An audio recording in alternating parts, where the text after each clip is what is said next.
বিসমিল্লাহ, আলহামদুলিল্লাহ, আল্লাহুম্মা সাল্লি আলা মুহাম্মদ ওয়া বারিক ওয়া সাল্লিম দাইমান আবাদা ওয়া আনজিলহুল মাকাতাল মুকাররামা ইনদাকা ইয়াউমাল কিয়ামা। রমাদান আসে আর রমাদান চলে যায়। আমাদের প্রত্যেকের জীবনে যারা মুমিন রমাদান পায়, রমাদান পাওয়ার সঙ্গে সঙ্গে অনুভূতি তৈরি হয় একটা ভালো সৌভাগ্যবান, এবং প্রত্যেকের হৃদয়ে এই অনুভূতি তৈরি হয় আমি সৌভাগ্যবান। এবং রমাদান যখন চলে যায়, চলে যাওয়ার সময় প্রত্যেকের হৃদয় কাঁদে, ইস রমাদান চলে গেল। এইটা সাধারণ আলামত ঈমানওয়ালার। কিন্তু দুর্ভাগ্যজনকভাবে আমরা রমাদানের উদ্দেশ্য থেকে সবসময় গাফেল থাকি। রমাদানের যে উদ্দেশ্য এটা থেকে গাফেল থাকি। আমাদের যত আয়োজন, যত প্রচেষ্টা, এইটা যেন রমাদান মাসকে কেন্দ্র করে, রমাদানকে সাজানোর জন্য আমাদের প্রচেষ্টা। এই রমাদানের ইফতার করা, রমাদানের তারাওয়াহি থেকে শুরু করে যত ইবাদত করি আমরা সব রমাদান কেন্দ্রিক। অথচ রমাদানের উদ্দেশ্য কি? রমাদানের উদ্দেশ্য কি? তাকওয়া ইখতিয়ার করা, তাকওয়া হাসিল করা, লাআল্লাকুম তাত্তাকুন। তাকওয়া ইখতিয়ার করা, তাকওয়া যাতে অর্জন হয়। কিন্তু তাকওয়া কি রমাদান মাসের সাথে সীমাবদ্ধ? শুধু তাকওয়া কি রমাদান মাসের সাথে সীমাবদ্ধ? তাকওয়া তো আমার জীবনের সাথে সীমাবদ্ধ। এই জন্য আমরা যেটা করি, আমরা রমাদান মাসে খুব ইবাদতের উৎসবে লেগে যাই, কিন্তু রমাদান শেষ হয়ে যাওয়ার সঙ্গে সঙ্গে আমাদের ইবাদতগুলিও বন্ধ হয়ে যায়। যার কারণে রমাদানের সঞ্চিত তাকওয়া এইটা আমার পরবর্তী মাসব্যাপী বিস্তৃতি লাভ করে না। অথচ রমাদানকে আল্লাহ দান করছে তাকওয়া ইখতিয়ার করার জন্য। আর তাকওয়া যে ইখতিয়ার করবে, এই তাকওয়া তার শুধু রমাদান কেন্দ্রিক হবে না, এই তাকওয়া তো তার পুরো জীবন কেন্দ্রিক হবে। প্রতি রমাদান আসবে, তার তাকওয়া বৃদ্ধি পাবে, পরবর্তী রমাদানে তার তাকওয়া আগের রমাদানের চেয়ে উত্তম হবে। প্রতি রমাদানেই সে নতুন নতুন কিছু জিনিস নিজের মধ্যে প্রতিষ্ঠা করবে। এই যে আমরা এখন সালাতুত তারাবি আর কিয়ামুল লাইল নিয়ে বিতর্ক করি, কিন্তু এইটুকুতে তো আমরা একমত যে এই সময়টা আমরা অতিরিক্ত ইবাদত করি। কিন্তু এই অতিরিক্ত ইবাদতটাকে রমাদানের পর পর্যন্ত আমরা ধরে রাখি? রমাদানের পর পর্যন্ত আমরা ধরে রাখি না। এই জন্য রমাদান থেকে শিক্ষা নেওয়া দরকার যে রমাদান আসলে আমার মধ্যে যেন এমন কিছু আসে যেটা পরবর্তী পর্যন্ত থেকে যায়, এবং এটা যাতে আমার জীবনের মধ্যে প্রভাব বিস্তার করে। তাকওয়া জীবনের প্রভাব বিস্তার করে, তাকওয়া শুধু মাসের মধ্যে প্রভাব বিস্তার করে না। আর আল্লাহ তাআলা যে ব্লেসিংস রমাদান, এইটাকে চলে যাওয়ার সময় খেয়াল করা দরকার যে যতটুকু পারা যায় এটা থেকে বারাকা নিয়ে নেওয়া, এটা একটা চেষ্টা করা দরকার। দ্বিতীয় হলো রমাদান একটা জীবনের মতো। মানুষের যে মানুষের রমাদান যত আল্লাহ তাআলার হুকুম হাকাম পালন করে রমাদান সে উদযাপন করেছে, সেই লোকের জন্য ঈদের চাঁদ তত আনন্দময়। কারণ ঈদের চাঁদ দেখার পর, এই রমাদানের ঈদের চাঁদ দেখার আগেই আল্লাহ তাআলা তার ফয়সালা করে দেন, তার পুরস্কারের ফয়সালা করে দেন। মানুষ, শ্রমিক যখন কাজ করে, শ্রমিকের ঘাম শুকানোর আগে যেমন শ্রমিককে দিয়ে দেওয়ার কথা, বান্দাকেও তার রমাদান শেষ হওয়ার সঙ্গে সঙ্গে, খবর শোনার সঙ্গে সঙ্গে আল্লাহ তাআলা তার ব্যাপারে ফয়সালা করবেন। এখন যে ব্যক্তির জীবন হবে এত গোছানো যেন রমাদান, যে ব্যক্তির জীবন হবে গোছানো যেন রমাদান, সেই ব্যক্তির মৌত আসবে এমন যেন ঈদের চাঁদ।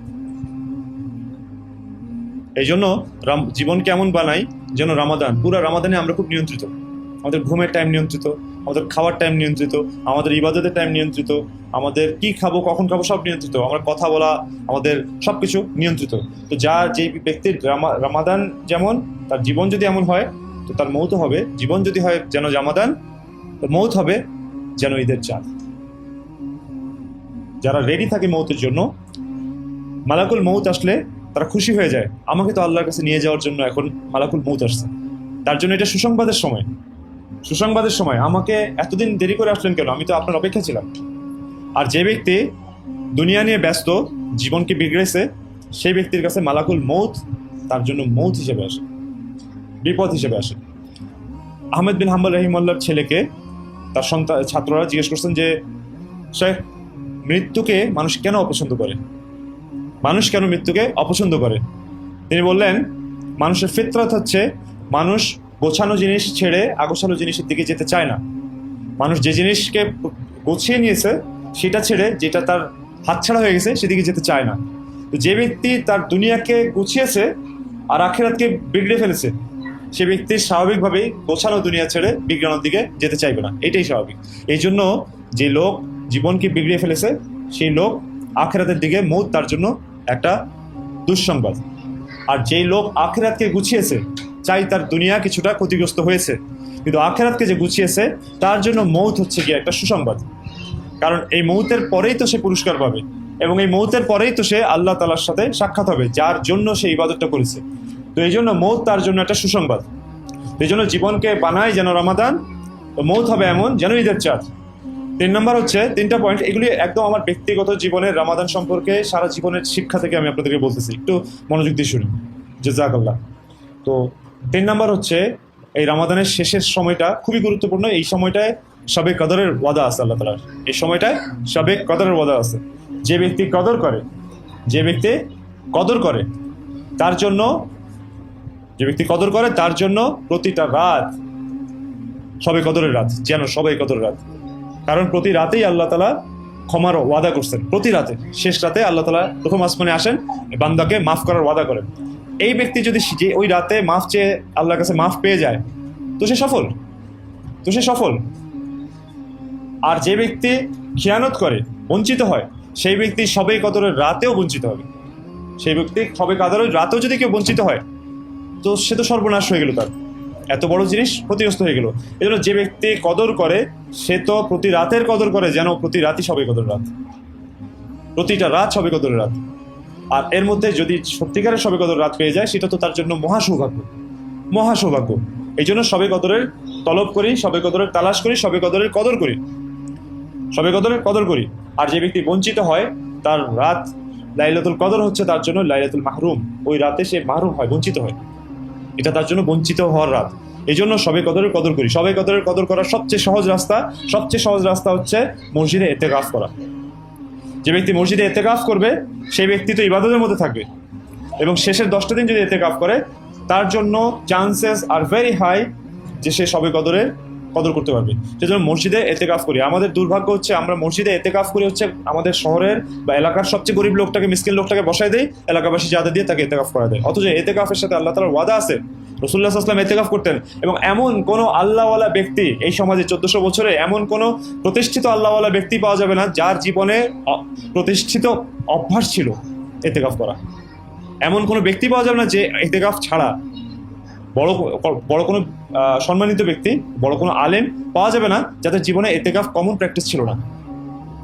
অথচ এটা আমাদের, আমরা এই ইতিকাফটাকে সবসময় খুব অবজ্ঞা করি। এই জন্য চেষ্টা করি ইতিকাফে সময় দেওয়া, যতটুকু পারি। পুরো সময় না দিতে পারি, কিছু সময় দিই। যদি কিছু সময় না দিতে পারি, মসজিদে সময় দেওয়াটা বাড়িয়ে দিই, একটু বেশি সময় থাকার চেষ্টা করি। হ্যাঁ, এবং আল্লাহ তাআলার কাছে রমাদানকে বারাকাপূর্ণ হওয়ার জন্য আল্লাহ তাআলার কাছে দোয়া করি। কারণ রমাদান যেমন বারাকার মাস, একইভাবে রমাদান কিন্তু গজবের মাস। এই মাসে গজব দেওয়া হয়। যে লোক রমাদান পেল, অথচ রমাদান পাওয়ার পরেও সে গুনাহ থেকে মুক্ত হতে পারলো না, নিজের গুনাহ মাফ করতে পারলো না, তার সর্বনাশ।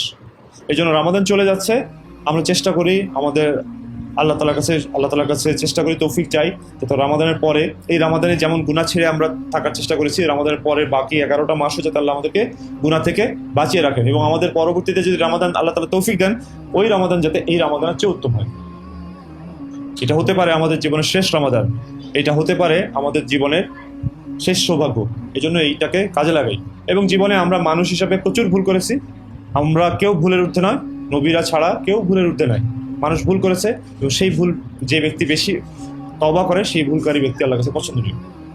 সব ব্যক্তি গুনাহগার, আদম সন্তানের সবাই গুনাহগার, কিন্তু সেই গুনাহগার উত্তম গুনাহগার যে তওবা করে, আল্লাহ তাআলার কাছে ঝুঁকে থাকে। মানুষের ভুল ত্রুটি হবে, সে আল্লাহ তাআলার কাছে ঝুঁকে থাকবে। ঝুঁকে থাকার শর্ত হচ্ছে পূর্বেকার গুনাহ থেকে নিজেকে ফিরিয়ে রাখার চেষ্টা করা, পূর্বেকার গুনাহ থেকে নিজেকে ফিরিয়ে রাখার চেষ্টা করা।